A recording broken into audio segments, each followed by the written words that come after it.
तानिया बार बार ज़ावियार से पुराने किस्से छेड़ने की बात करती है और इसको कहती है कि मैंने तो कभी सोचा ही नहीं था कि तुम मेरे साथ इस तरह करोगी। आगे से वो उसको साफ साफ कहता है कि मेरी ज़िंदगी में नायाब जैसी लड़की है और देख लेना कि वो मेरी ज़िंदगी में कितनी खुशगवार साबित होगी। इसलिए ये बेहतर यही है मुझे वर्गलाने की बजाय तुम अपने लिए अपनी नई ज़िंदगी शुरू करो। इन सारी बातों में कुछ नहीं रखा है। देखो, तुम जो रिश्ता बनाना चाहती थी, इसका कोई भी एंड नहीं था। काश तुम्हें इस बात की समझ आ जाती। अगर समझ आ जाती तो कभी भी तुम्हें इस चीज़ का पछतावा ना होता। देखो, तुम्हारे आगे सारी दुनिया पड़ी हुई है। आखिर क्यों तुम अपना दिल छोटा कर रही हो? वैसे भी नायाब इन सब बातों से बहुत दूर है और वो इतनी मासूम है कि उसके दिल में किसी के लिए कुछ भी नहीं है। तुम बार बार एक ही बात के ताने दे रही हो कि उसने मुझे ऐसे फंसा लिया, लेकिन ऐसा वैसा कुछ भी नहीं है। वो बहुत ही मासूम लड़की है। जो कुछ भी किया मैंने ही किया है। इसलिए बेहतर यही है कि आइंदा कभी भी नायाब के बारे में कोई भी ऐसी बात मत करना जो मुझे अच्छी ना लगे, क्योंकि उसके बारे में कुछ भी नहीं सुन सकता हूँ। खैर, आप देखेंगे कि वो बहुत ज़्यादा खुश है और कहता है कि आप लोगों को कुछ भी खर्चा करने की ज़रूरत नहीं है, किसी चीज़ के लिए परेशान होने की ज़रूरत नहीं। हर चीज़ को मैं हैंडल करूँगा, जिस पर उसकी भाभी बड़ी खुशी से मान जाती है और कहती है कि वही तो, फ़ायदा कुछ तो होना चाहिए। खैर, आप देखेंगे कि नयाब काफ़ी शर्मिंदगी महसूस करती है और उसकी दादी भी साफ साफ कह देती है कि नहीं ज़ावियार बेटा, हम जितना जो कर सकेंगे हम करेंगे। तुम्हें परेशान होने की ज़रूरत नहीं है और ऐसा नहीं हो सकता, ये बिल्कुल भी मुनासिब नहीं है। हमें तुम्हारी ये बात बिल्कुल भी अच्छी नहीं लगी, क्योंकि नायाब ने भी यही बात की है। लेकिन आप देखेंगे उसकी भाभी उल्टा उसको ही जलील करती है और कहती है कि ज़ावियार के सामने इस तरह से तमाशा करने की क्या ज़रूरत थी। अगर वो अपने मुंह से कुछ देना चाह रहा है तो फिर तुम्हें क्या मसला है आखिर इन बातों से होगा। मुझे तो ये बात सोच सोच कर टेंशन हो रही है। लेकिन दूसरी तरफ आप देखेंगे कि उसकी दादी कॉल करती है अपनी दोस्त को और कहती है कि तुम कभी भी फ़िक्र मत करना। देखो, नायाब हमारी ही बेटी है और समझो अपने ही घर वो आ रही है, इसलिए कोई भी परेशान होने की, कोई भी तकल्लुफ़ की ज़रूरत नहीं है। कोई किसी चीज़ की टेंशन लेने की ज़रूरत नहीं है। इस पर दादी कहती है कि नहीं, आप फ़िक्र मत करें, ऐसा कुछ भी नहीं है। यानी कि जो हमारे हिस्से में आएगा वो तो हम करेंगे ही, यानी कि जितना हम कर सकते हैं। वैसे भी ज़ावियार बहुत ही अच्छा और नेक लड़का है और ऐसे हमारी खुशनसीबी है कि हमारी नायाब इस घर में जा रही है। जिसको सुनकर वो कहती है हाँ वो तो ठीक है, लेकिन मैं नहीं चाहूँगी कि तुम इस घर पे थोड़ा बहुत भी खर्चा करो, इधर सब कुछ मौजूद है। दूसरी तरफ आप देखेंगे उसकी माँ जो प्लानिंग करके बैठी है, ज़ावियार से अच्छा खासा पैसा लूट के अपने मुट्ठी में करके उसको बुरे बुरे कपड़े दिए जा रहे हैं और वो कपड़े जो गरीबों के पहनने वाले हैं वो रखे जा रहे हैं बेचारी नायाब के लिए।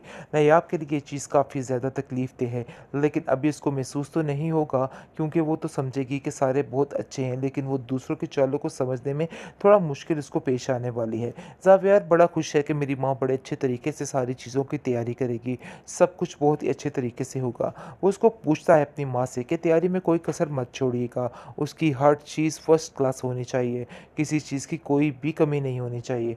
लेकिन आप देखेंगे वो कहती है तुम फिक्र क्यों कर रहे हो, तुम्हें इन बातों के लिए परेशान होने की ज़रूरत नहीं, ये सिर्फ़ और सिर्फ़ मेरा काम है और मैं ही इसको सरअंजाम दूँगी। तुम इन बातों के लिए परेशान मत हो, सब ठीक हो जाएगा और सब कुछ तुम्हारी मर्ज़ी के मुताबिक ही होगा।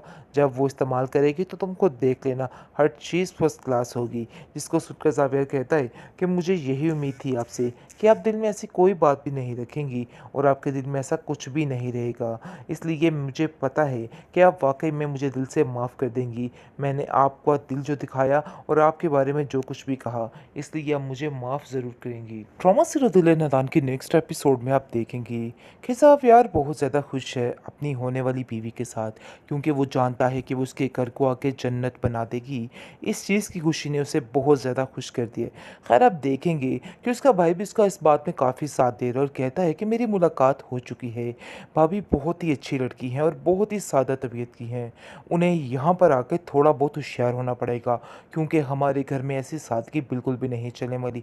उसका इशारा अपने घर वालों की तरफ है और वो कहता है कि आपको ऐसे यहाँ पे नहीं रहना है, आपको समझाना होगा भाभी को कि अपना थोड़ा बहुत दबदबा, थोड़ा बहुत रौब रखें, क्योंकि ऐसे तो बहुत मुश्किल हो जाएगा उनके लिए, क्योंकि इतनी सादा तबीयत की मालिक लोग तो दिन-ब-दिन यानी कि एक दिन में ही इनको बेच के खा जाएँगे।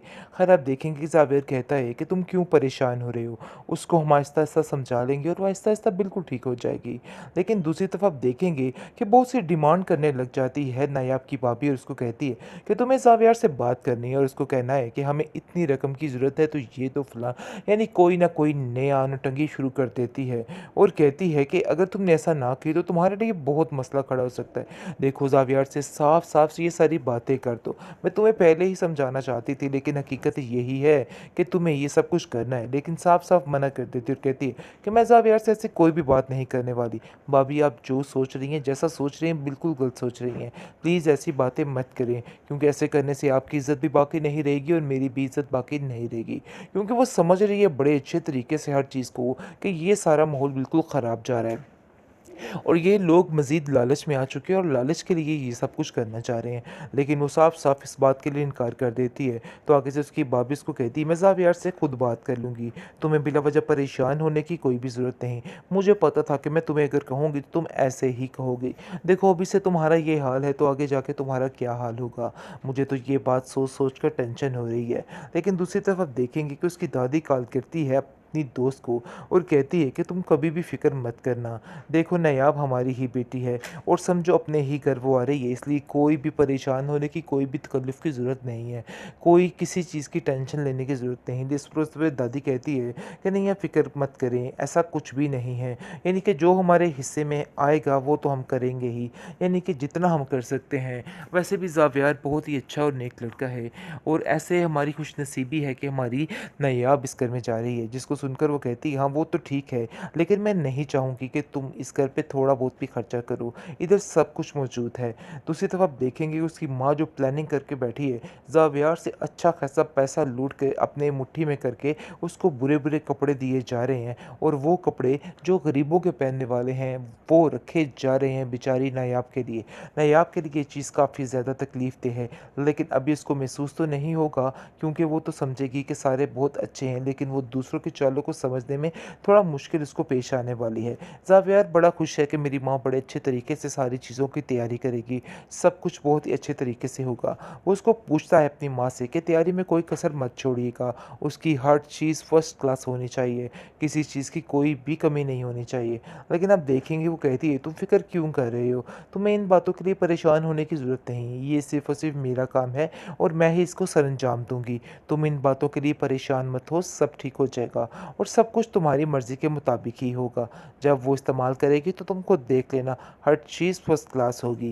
जिसको सुनकर ज़ावियर कहता है कि मुझे यही उम्मीद थी आपसे कि आप दिल में ऐसी कोई बात भी नहीं रखेंगी और आपके दिल में ऐसा कुछ भी नहीं रहेगा। इसलिए मुझे पता है कि आप वाक़ई में मुझे दिल से माफ़ कर देंगी। मैंने आपका दिल जो दिखाया और आपके बारे में जो कुछ भी कहा, इसलिए आप मुझे माफ़ ज़रूर करेंगी।